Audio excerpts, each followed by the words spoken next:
안녕하십니까. 이진우의 땅땅땅 시간입니다. 오늘은 매일 앉아서 모니터 보고 하다가 좀 큰 모니터를 준비했습니다. 우리 시청자 여러분 눈 편하게 보시게 하기 위해서 큰 모니터 준비했고요.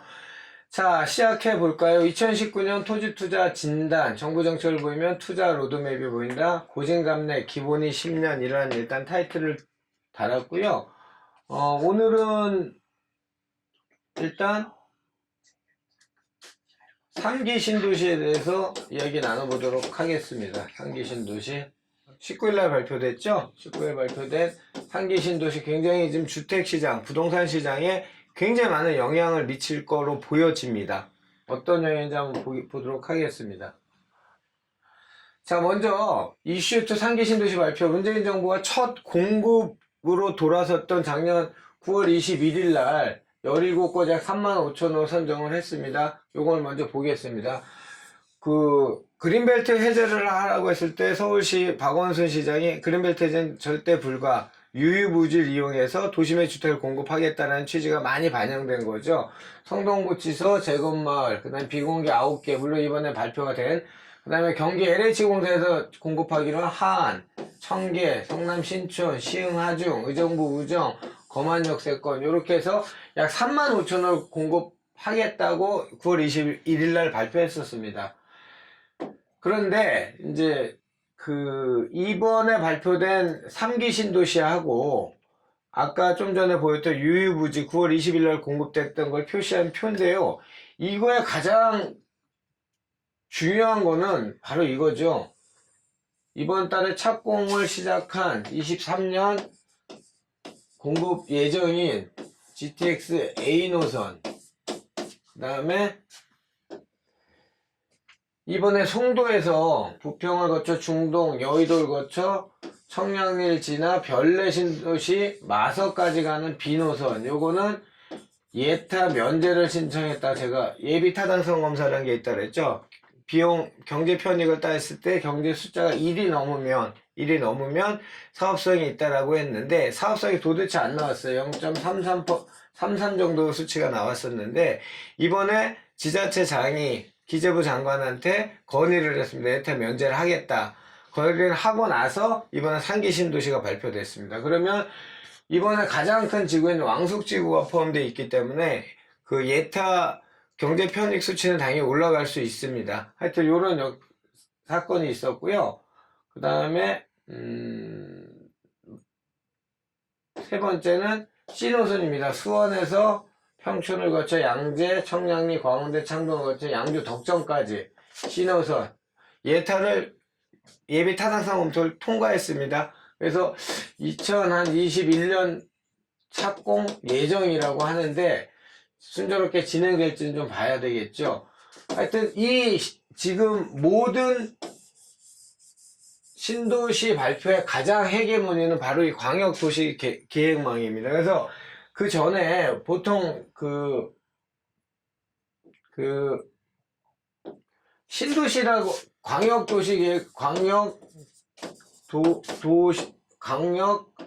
도로 계획이나 철도 계획은 보통 한 100만 제곱미터 이상이거나 수용 인구가 2만 명 이상일 경우에 수립하게 돼 있어요, 시도지사가. 그런데 그걸 안 받기 위해서 일종의 편법으로 지구 지정 등을 했던 것들은 요 면적에서 빠지는 것들을 지정을 많이 했었죠. 그래서 이번에 지정된 인천 계양 테크노밸리에는 17,000 세대, 채라고 표현을 했는데 세대가 공급될 거고요. 지금 정부 발표입니다. 정부 발표에 공급되기로 했고, 남양주 왕숙시가 가장 큽니다. 66,000세대 공급되는데 약 343만 평입니다. 어마어마한 숫자죠. 그래서 여기에 가장 큰 거는 GTX B노선입니다. 물론 별내 연장선도 포함되지만 GTX B노선이 이제 가장 큰 이 성패를 가를 수 있는 교통망이죠. A노선은 원체 타당성을 통과했었습니다. 평택에서 용인, 분당, 수서, 삼성, 서울역, 연신내, 대곡, 일산, 킨텍스, 파주까지 연장한 노선이 결정됐고요. 요거는 2023년 개통 예정이에요. 개통 예정인데 뭐 획기적인 거죠. GTX에 대해서는 더 이야기 나눌 필요가 없습니다. 대심도라고 하는 지하 50m 이상을 파서 고속으로 주행하는 이제 이런 것들이고요. 아까 우리가 전 페이지에서 봤던 유휴부지 표시해 놓은 게 성동구치소가 1300여 채, 개포 제건마을이 340채, 성남신촌이 1100채, 광명하안이 5400채, 시흥하중이 3500채, 인천 거만역세권이 7800채, 의정부우정이 4600채, 이래 35,000세대가 공급 예정입니다. 이 전부 공공택지입니다. 공공택지. 이번에 발표된 20만 호도 전부 공공택지입니다. 그러면 이 재원을 어떻게, 여기 하나는 교산 신도시가 빠졌네요. 교산지구가 빠졌고요. 교산지구 바로 밑에 또 뭐가 있습니까? 가밀지구가 있죠. 가밀지구 위에 다산신도시가 있고요. 좀 이따 자세히 설명드리겠습니다. 지금 지구 지정이나 아니면 공급을 하겠다고 공공택지를 지정해 놓은 곳들이 얼마나 많은지, 이걸 도대체 지금 지구 지정 이후에 보상이나 이런 것들에 난항을 겪고 있는데, 이런 것들이 원만히 공급을 되는 시기를 모든 포커스를 상기 신도시에 맞춘다면 말이 됩니다. 그러면 GTX까지 그 어떤 재원, 그게 혈세가 됐든 낭비가 됐든 지금 당장은 안 맞을지언정 일단 그림으로서 주택 공급의 완성 시기를, 뭐 예를 들면 입주 시기를, 지금 상기 신도시 같은 경우에는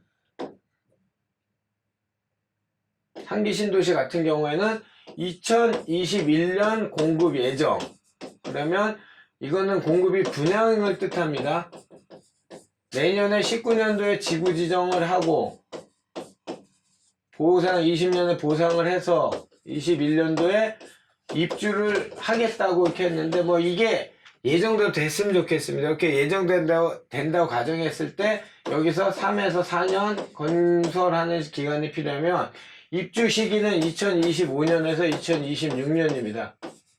그러면 지금 B노선, C노선 같은 경우는, C노선 같은 경우 예비 타당성 검토만 통과한 거예요. 교통환경평가, 그 다음에 모든 영향평가를 지금 받지 않은 상태고, 보상도 지금 아직 이루어지지 않은 상태입니다. 그게 예를 들어서 정상적 2026년, 올해가 이제 다 갔으니까 19년이라 치면 7년 만에 모든 보상과 건설과 토목과 모든 것이 끝나서 들어가야 되는 시점이 딱 맞아 떨어지려면 2026년이 돼야 돼요. 앞으로 한 8년 뒤, 9년 뒤가 돼야 될 것 같은데, 만약에 GTX나 이런 교통망의 확충이 정립이 되지 않는다면 이 수많은 것들이 분양이 이제 이루어지기 시작하는, 이것뿐만 아닙니다. 제가 또 다음 시트에서 보겠지만, 이 교통망의 확충이 정확하게 또는 예정대로 진행되지 않는다면 2기 신도시하고 똑같은, 2기 신도시가 2000년 초반에 부동산 가격이 상승을 했어요. 왜? 부동산 가격이 상승을 하니까 2기 신도시를 지정을 했고, 한 10군데, 여기에 판교, 김포 한강, 뭐 대전 도안, 검단, 뭐 이런 것들이 한 10군데가 2기 신도시, 동탄이가 들어가고요. 동탄이 들어가고. 지금 2기 신도시의 진행률, 준공률 자체가, 동탄 2 같은 경우에는 GTX랑 그런 좋은 호재를 갖고 있음에도 불구하고 너무 불편한 거예요. 들어오긴 들어올 거다. 이제까지 한 10여 년 세월 동안 기다렸던, 저기 바로 동탄입니다. 여기 지금 준공률이 17%밖에 안 됩니다. 검단은 12월, 이번 달부터 분양을 시작하는데, 이 분양 물량이 나가겠습니까? 이 2기 신도시가 빨리 활성화되지 못했던 이유는 바로 접근성 문제입니다. 서울과의 접근성, 직장과의 직주 접근의 문제, 이런 문제들 때문에 활성화되지 못했죠.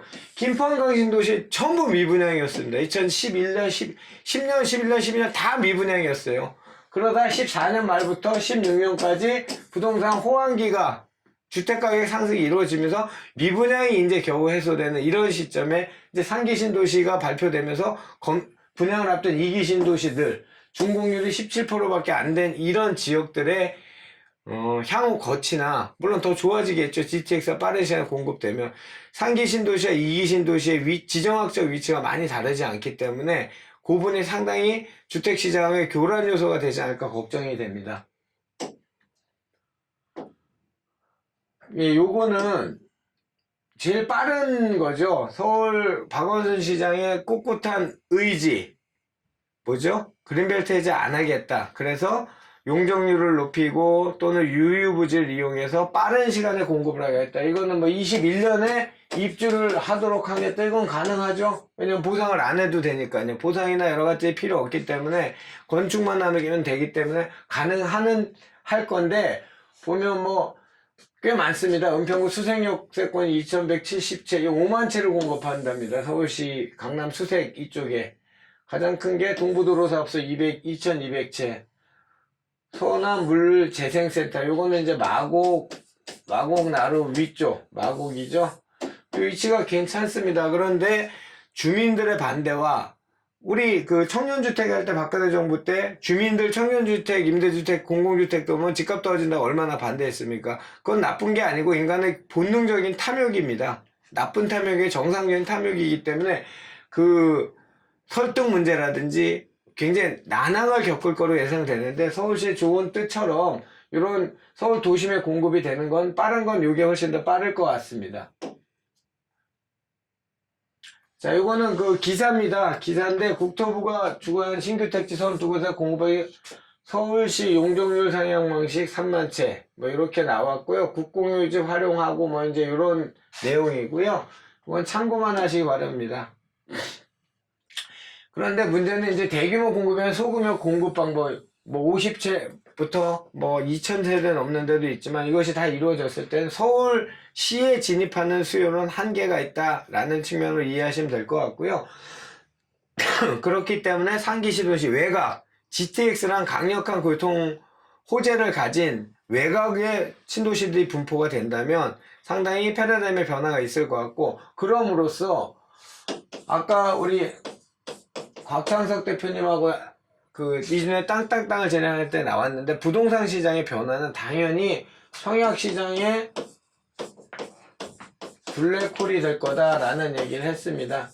지금은 1주택자가 붙는 1주택이 되는 순간 청약의 기회는 없다고 보시면 됩니다. 이번에 9월 20일 날 발표된 모든 청약에 관련된 그 정책이 발표된 걸 보면 1주택이 붙은 이상은 신규 주택 청약은 거의 뭐 6개월 내 팔지 않으면 벌금 500만원 또는 3천만원만 내야 돼. 6개월 내 팔아야 집을 살 수 있는, 그러니까 징벌적인 규제들이 굉장히 많기 때문에 1주택이 되는 순간 청약이 받을 수 없다고 보여지니까, 만약에 현재 어떤 이유에 무주택자로 돼 있는 분들은 청약을 안 하겠죠. 3기 신도시를 청약을 하기 위해서 안 하면 이 블랙홀로 인한 영향은 당연히 전세가가 상승될 경우, 과천처럼 작은 데 한 7,000세대, 거기가 바로 우면지구 바로 밑에죠. 그 다음에 주암 뉴스테이 지정, 뉴스테이라는 이름이 박근혜 정부 때 기업형 민간 임대주택 이름이 바뀌었죠. 같은 위치에 공공지원 민간 임대주택이에요. 그냥 공공 임대주택이에요. 굉장히 많은 좋은 과천 지식정보센터도 마찬가지고 굉장히 많은 공공주택들이 공급이 됩니다. 그러다 보면 청약을 안 하기 위해서 전세를 살고, 전세가 상승이 받침이 되니까 당연히 집값은 견고해질 거고, 위치가 좋은 지역들은. 그러면 민간 시장은 붕괴가 될 거고, 붕괴가 되면 정부에서 경제활성화 정책으로 또 부양 정책을 내놓을 거고, 그림이 벌써 로드맵이 다 잡히지 않습니까? 지금 이게 앞으로 3기 신도시까지 갈 대한민국 부동산의 지금 히스토리입니다. 자, 과천 이번에 신도시라고 했는데, 과천은 보면 뭐 신도시는 아니죠. 7,000세대밖에 안 되니까 155만 제곱미터니까 신도시는 아니고 그냥 택지지구 공공임대주택이라 보면 위치는 아주 좋습니다. 선바이역 일대고요. 여기가 바로 우명 국민임대주택이고, 여기가 과천, 지원, 주암, 뉴스테이고, 이제 내려오다 보면 안양 쪽으로 가다 보면 과천 정보지식 단지인가요? 지식센터? 여기도 굉장히 많은 수가 어디죠? 인덕원서부터 과천 가는 거 중간쯤에 지정이 됐고, 자, 여기 공공지원인데 5,600. 뭐 과천 같은 경우는 강남권이라 보여지니까 여기는 굉장히 경쟁이 치열하겠죠. 이번에 사전 발표된 과천이 발표가 됐음에도 불구하고 과천은 또 지정이 됐습니다. 이번에 지정된 뭐 가장 좋은 사람들이 기대를 하고 있는 저기 과천이라고 해도 과언이 아니겠죠. 두 번째는 남양주 왕숙입니다. 이 남양주가 저는 걱정이 많이 됩니다. 제가 2012년부터 17년까지 기센부동산이라는 프로를 진행을 할 때 미분양 관리지구 지정을 했을 때 14년도부터 지정을 했을 때 가장 많이 들어갔던 게 남양주입니다. 남양주, 파주가 빠지지 않고 등장했던 용인 요 세 군데가 그 14년도, 13년도, 15년도 좋을 때도 미분양이 있었던 악성 미분양이 있었던 지역이에요. 공급이 굉장히 많기 때문에 이 걱정이 많이 돼요. 제가 사실 이게 GTX B노선이 들어간다고 해서 이 수요가 다 채워질 건가? 기존에 보시죠. 별내지구가 있죠. 25,000세대입니다. 그 밑에 갈매 공공임대주택이 있어요. 9,700세대, 한 10,000세대가 됩니다. 우리가 잘 아는 다산신도시가 한 32,000세대 되고요. 여러분이 잘 기억을 못 하시겠지만 올해 그린벨트 해제 고시가 됐어요. 6월에. 그래서 6월에 그린벨트 해제 고시가 된 지역이 있어요. 여기 서강대 들어간다고 한참 떠들썩했었죠. 서강대 들어간다고 하는 그 중앙선 복선전철 타고 가다 보면 3패 옛날 지금은 3패 4거리인데 옛날 3패 3거리에서 양평 쪽으로 가다 왼쪽 편이 양정역인데 이쪽에 양정역세권을 14,000세대를 공급하기로 지금 지정고시가 끝났고 그 그린벨트 도시군 관리계획의 변경고시가 다 이루어졌어요. 이거 있죠. 그 다음에 뉴스테이라는 이름, 아까 뉴스테이는 박근혜 정부 때 써있던 이름이고요. 이것이 바로 공공지원 민간 임대주택이에요. 바로 지금 왕숙 신도시라고 지정된 이 지역 밑에 진건 뉴스테이가 이미 12,600세대가 진행이 되고 있고요. 이거는 지금 진건 뉴스테이는 거의 빠릅니다. 지금 속도가 빠르고요. 이번에 진 왕숙 신도시가 바로 66,000세대. 그 바로 위에 진접 2 공공택지지구가 지정이 돼서 지정고시가 벌써 됐습니다. 아직 보상 절차는 진행이 안 됐는데. 자, 이렇게만 보시면 14,000에 12,000 여기 32,000 그러면 이것만 해도 44,000에 58,000 68,000 25,000 남양주 쪽에만 11만 지금 가구가 들었습니다. 여기에 GTX도 좋고 별내선 연장도 좋고 하는데 과연 이거로 접근하기 위한 접근성 자체가 도로교통망 확충이나 기타 된 것들도 많이 이루어지겠죠. 그런데 그 전까지 이게 다 이루어진다고 가정할 때 그 전까지 교통체증이나 입주민이나 입주할 분들의 생활의 그 불편함은 어마어마할 것 같습니다. 그래서 일단 미분양도 사실 걱정이 되고요. 저는 이 많은 공공택지 임대 공공주택을 누가 다 채울 것이냐. 무주택자가 10만 분이 이제 일로 들어와야 돼요. 쉽게 얘기하면 전부 공공임대이기 때문에 걱정이 많습니다. 자, 이번엔 인천경 테크노밸리인데, 자, 계양신도시. 여기 이제 17,000세대죠. 이번에 발표된, 여기는 주로 IT 산업지식센터로 키우겠다 하는 지역. 위치는 나쁘지 않습니다. 여기가 바로 김포공항이고요. 그런데, 아까 얘기했던 검단시도시가 한 78,000세대가 분양을 앞두고 있습니다. 이게 2기 신도시 중에 가장 교통망이 안 좋았던데요. 물론 여기도 이제 교통망의 확충이나 GTX 연장이나 또는 김포에서 서울에서 김포 가는 그 지하철이나 확장이 되겠지만 접근성, 교통 확충으로 인한 이 접근성 문제. 여러분들 같으면 서울로 직장을 갖고 있는 분들이 접근하는데 2시간, 3시간 걸리면 여기 살기 좋은 것이 아니죠. 이제는 무조건 직주 접근이 용이한 내가 사는 곳과 그 직장과의 거리가 근처에 있어야 삶의 질이나 이런 것 때문에 주택을 선택하겠죠. 굉장히 하여튼 저는 걱정 덩어리입니다. 지금 이제 하남교삼도 한번 보겠습니다. 여기가 교산신도시인데 3만 세대가 공급이 돼요. 근데 우리가 흔히 말하는 미사 강변도시라고도 하고 미사 신도시라고도 하고 하는 이름을 붙인 미사는 분양이 잘 됐죠. 잘 됐는데 여기가 38,000세대 보금자리 주택입니다. 여기가 기존에 지정됐던 가밀지구고요. 강일이 아니고 가밀지구입니다. 가밀지구. 여기도 위치가 나쁘지 않아요. 원래는 교산신도시가 지정을 예측했던 게 아니고 가밀지구 외에 간북지구가 해제가 됐어요. 지정 해제가 됐었는데 원래 여기가 유력한, 왜냐면 교통이나 모든 걸 봤을 때 간북지구가 더 유력하지 않냐 했는데 뭐 교산신도시로 지정을 했습니다. 뭐 교산만 돼도 괜찮은데 문제는 이제 대중교통과의 접근성, 교통과의 접근성. 여기가 팔당대교 아시죠, 여러분? 여기가 6번국도고요. 이게 양평 가는 6번국도예요. 팔당대교 바로 앞쪽이에요. 하남시청 바로 앞쪽이요. 물론 서울 송파에서 양평 가는 도로가 한 10년간 BC를 통과를 못했는데 이번에 발표됐죠? 양평까지 고속도로 놓겠대요. 양서로에서 송파에서. 그러면 모든 신도시에 맞춰서 교통망이 BC가 경제 타당성 검토가 통과를 못했던 것들이 다 통과가 된 겁니다. 이건 예타 면제가 통과가 됐어요. 진행이 되겠죠. 하여튼 이 교통망 확충이 가장 뭐 10번 100번 얘기해도 가장 큰 문제일 것 같습니다. 자, 시청자 여러분, 3기 신도시에서 알아봤는데요.